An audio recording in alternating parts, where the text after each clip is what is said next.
Assalamualaikum warahmatullahi wabarakatuh. Shalom, salam sejahtera bagi kita semua. Om Swastiastu, Namo Buddhaya, salam kebajikan. Perkenalkan, nama saya Claudina Sebarani dari Prodi Destinasi Pariwisata. Di sini saya akan menjelaskan tren pariwisata OECD dan kebijakan-kebijakan di tahun 2020. OECD adalah singkatan dari Organization for Economic Cooperation and Development atau Organisasi Kerjasama dan Pembangunan Ekonomi. Tren dan kebijakan pariwisata OECD telah menjadi rujukan dan tolak ukur internasional tentang bagaimana suatu negara menjadi efektif mendukung pertumbuhan pariwisata dan berkelanjutan dan inklusif. Pada saat ini, kita menyoroti praktik dan reformasi kebijakan dan tata kelola utama di bidang pariwisata, memberikan perspektif global dengan maksudnya 31 negara anggota dan mitra OECD lainnya. Ekonomi pariwisata global terus berkembang selama 6 dekade terakhir, namun prospek ekonomi tidak pasti dengan guncangan eksternal. Meskipun begitu, tren sosial, politik, lingkungan, dan teknologi skala besar terus berdampak pada kebijakan publik yang berwawasan ke depan untuk menentukan pembangunan yang berkelanjutan dan destinasi pariwisata yang kompetitif. Untuk itu, saya akan menjelaskan kebijakan-kebijakan negara OECD, tetapi tidak seluruh 51 negara tersebut. Saya hanya akan menjelaskan kebijakan dari 3 negara. Pertama adalah negara Belgia. Di Belgia, pariwisata berada di bawah otoritas dari 3 wilayah, yaitu Flanders, Wallonia, dan Brussels. Bagian ini memberikan gambaran umum nasional tentang dampak pariwisata di negara Belgia, diikuti dengan rincian inisiatif pemerintah dan kebijakan di 2 wilayah, yaitu wilayah Flanders dan wilayah Wallonia. Yang pertama, wilayah Flanders. Di Flanders, pariwisata berada dalam naungan Menteri Keadilan dan Penegakan Lingkungan Flemish dan Pembangunan Tata Ruang, Energi, dan Pariwisata. Unit Pariwisata Departemen Luar Negeri bertanggung jawab atas kebijakan dan hubungan pariwisata internasional. Untuk periode 2019 sampai 2024, kebijakan Flanders bertujuan memperkuat daya positif pariwisata sehingga kawasan ini dapat berkembang sebagai destinasi inovatif, menginspirasi dan berkualitas tinggi untuk kepentingan penghuninya, pengusaha, dan pengunjung. Oleh karena itu, Flanders memperkuat 3 tujuan utama, yaitu meningkatkan dukungan untuk sektor pariwisata oleh pembuat kebijakan dan pemangku kepentingan. Kedua, mengidentifikasi dan mengembangkan narasi terkait Flanders kepada pengunjung. Ketiga, mengembangkan pariwisata berkelanjutan dan aksesibilitas sebagai elemen dari penawaran. Selama 2 tahun terakhir, Flanders memulai moto Travel to Tomorrow, bekerjasama dengan berbagai mitra pariwisata dan pemangku kepentingan lainnya. Melalui proses ini, Flanders melakukan refleksi mendalam tentang hal-hal yang lebih luas, tentang transformatif pariwisata dan struktur serta proses yang diperlukan untuk memastikan interaksi antara pengunjung, penghuni, dan tempat, agar menghasilkan keuntungan bersih bagi semua pihak, melampaui batas pertumbuhan ekonomi. Wilayah yang kedua itu adalah wilayah Wallonia. Di Wallonia, pariwisata berada di bawah naungan Menteri Pelayanan Publik Pariwisata, Warisan, dan Jalan Keamanan. Kebijakan pariwisata Wallonia memiliki 2 tujuan utama, yaitu mengembangkan dan membangun aset daerah. Ini termasuk langkah-langkah untuk mengembangkan penawaran pariwisata di sekitar kawasan alam, situs warisan dunia, kuliner, dan event-event besar, serta membuat paket untuk segmen tertentu dan meningkatkan layanan kepada pengunjung di atraksi utama dan staf multibahasa, aksesibilitas, dan jam operasi yang lebih lama. Kedua, meningkatkan keterampilan dan kompetisi dalam peningkatan efisiensi. Prioritas ini termasuk peningkatan pelatihan bahasa, kualitas pelayanan dan pariwisata berkelanjutan, serta penyediaan dana alat pendukung dan inovasi untuk sektor pariwisata.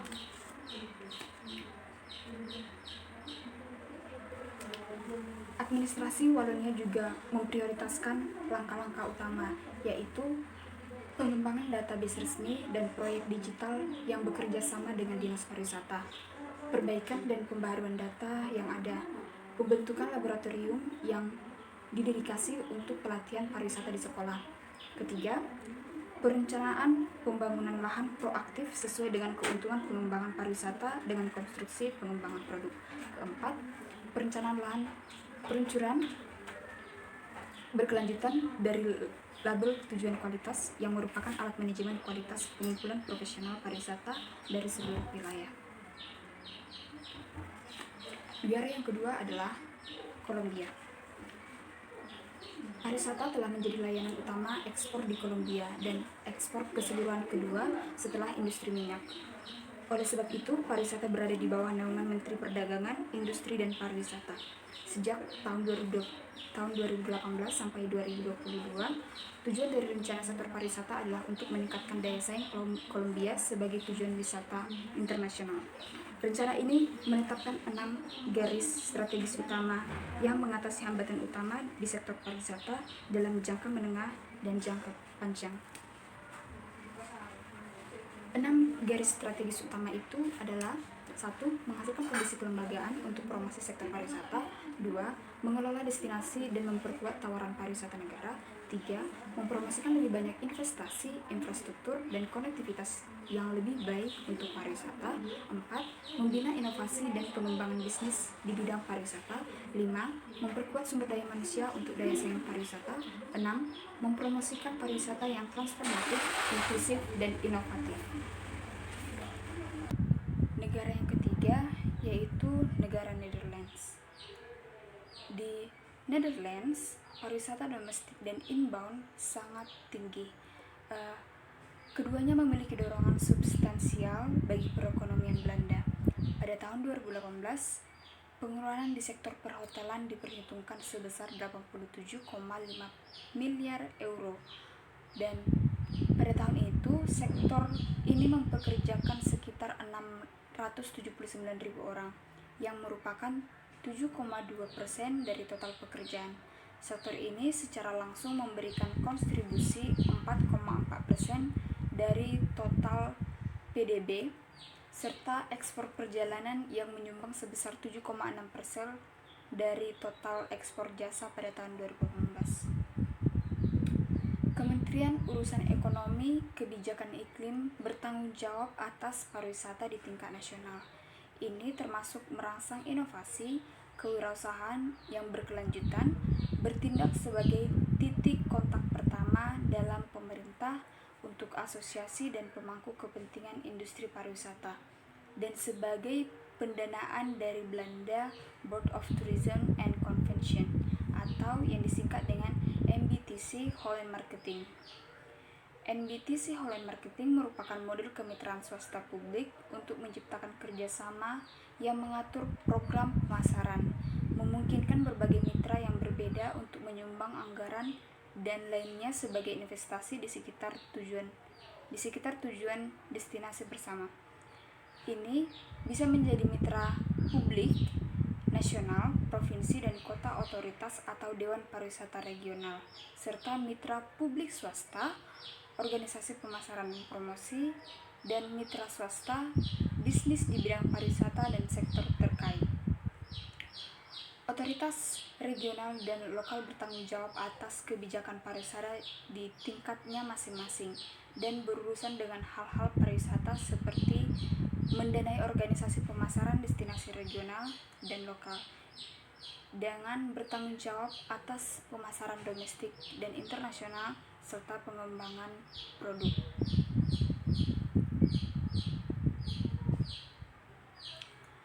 Pada tahun 2018, Kementerian Urusan Ekonomi dan Kebijakan Iklim bersama dengan NBTC Holland Marketing dan provinsi menyelenggarakan KTT Pariwisata Nasional pertama Belanda. Tujuan KTT ini adalah untuk meningkatkan kerjasama antara pemangku kepentingan publik dan swasta yang terlibat dengan pariwisata dan pengembangan program aksi cocok untuk masa depan. Tujuannya adalah untuk mengerjakan pendekatan bersama dan memungkinkan sebanyak mungkin kota dan daerah agar mendapatkan keuntungan dari pariwisata yang berkembang dan belajar satu sama lain.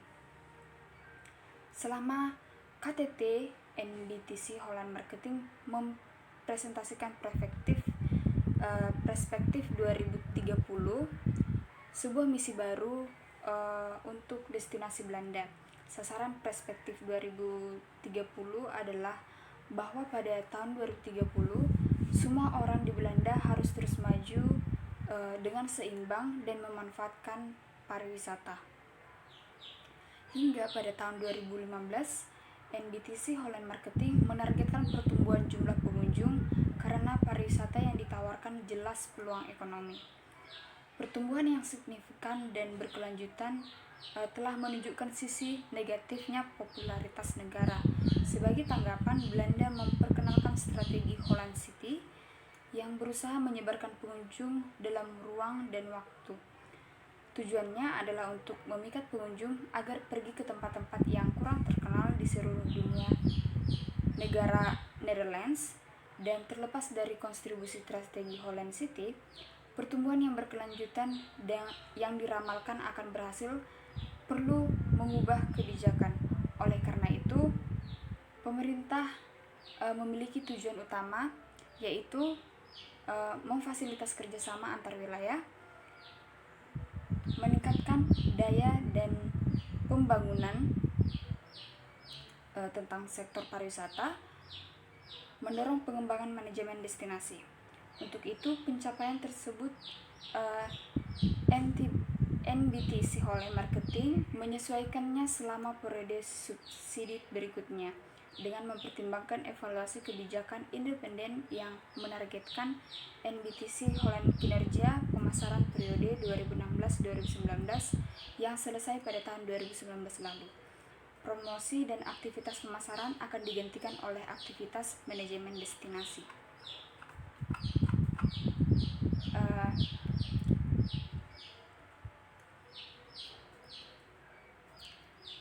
Setelah bersama-sama pandangan Restolar Perspektif 2030 itu melakukan pemasaran NBTC Holland, evaluasi kebijakan, dan laporan tentang pariwisata dalam kaitannya dengan lingkungan manusia. Semuanya digabungkan untuk membantu Belanda menyesuaikan tujuan kebijakan di masa depan. Respon kebijakan pada masa depan oleh pemerintah Belanda menargetkan 3 tren dan sasaran utama masing-masing dengan memiliki target khusus. Yang pertama, menumbuhkan pariwisata. Targetnya adalah menyebarkan pariwisata dalam ruang dan waktu dan mengalihkan tujuan dari promosi dan pemasaran menuju manajemen destinasi. Yang kedua, meningkatkan kerjasama antara berbagai lapisan pemerintah. Ini akan ditingkatkan dengan mempromosikan sinergi promosi dan daerah dan dengan merumuskan program aksi berdasarkan pilar strategis perspektif 2030. Yang ketiga, meningkatkan kerjasama dalam sektor pariwisata. Target inti lainnya termasuk penentuan posisi berbagai tujuan menarik, aksesibilitas, pariwisata berkelanjutan, dan peningkatan pengunjung pengalaman. Provinsi Pemasaran Belanda, NBTC, dan Kementerian Urusan Ekonomi dan Kebijakan Iklim telah mengambil inisiatif untuk merumuskan program aksi di mana pilar-pilar strategi ini dikembangkan lebih lanjut. Itu merupakan program yang bertujuan untuk bekerja sama dan menjadi lebih kuat antara otoritas nasional dan regional dan swasta yang disajikan selama KTT Pariwisata Nasional kedua pada tahun 2019. Sekian penjelasan saya terkait kebijakan dari 3 negara bagian OECD. Terima kasih.